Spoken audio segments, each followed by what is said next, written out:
Hello tout le monde, je voulais faire une petite mise à jour de Bitcoin par rapport à l'analyse d'hier. Pour ça, je vais aller directement sur la charte daily.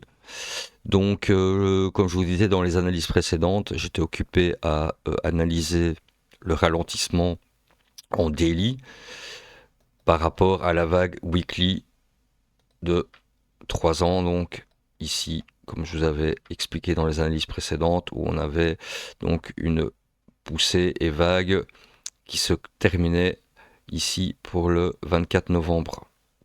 Donc une poussée de 3 ans. Donc pour ça, je devais analyser le ralentissement daily. Et on voyait bien par Ishimoku qu'on est complètement à plat et que on a la moitié du range qui est matérialisé par cette SSB ici en bleu qui vient un peu délimiter la moitié du range. Alors dans l'analyse hier, je vous avais dit qu'il venait tester plusieurs fois le 50%, sans complètement s'en affranchir, ni clôturer au-dessus en tout cas, qui travaillait donc la SM, qui est cette vague de retracement qui est pour moi hyper intéressante. Et en plus, ça c'était pas top en volume par rapport au rebond qu'il était occupé à initier.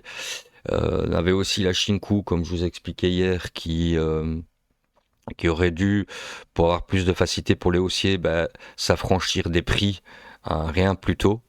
Mais ici, comme elle est sous les prix, c'est un peu comme une épée Damoclès qui crée une pression aussi, qui vient de rajouter en tout cas dans les éléments et les indices une pression baissière. Bon, elle aurait toujours quand même encore un petit peu de place pendant aujourd'hui et demain. Essayer encore d'initialiser le rebond. Mais bon, vu vraiment comme la Kijun ici que vous voyez en bleu, les traits bleus, et en pression baissière aussi, la Shinku est en pression baissière. Elle n'arrivait pas à s'affranchir du 50% avec des volumes qui ne sont pas là, quoi. Donc voilà, c'est un petit pas perdu, mais en tout cas tous ces indices-là me montrent bien que les bears ont gardé un petit peu la main. Donc ça va quand même être assez intéressant de voir ces fins de semaine.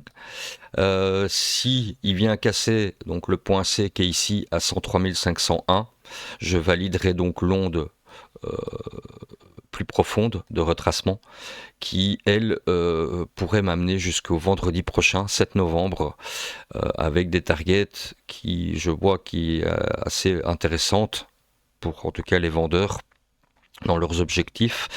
C'est la haine, comme je vous expliquais dans l'analyse du SP500, la haine est toujours intéressante à prendre des profits, en tout cas une partie.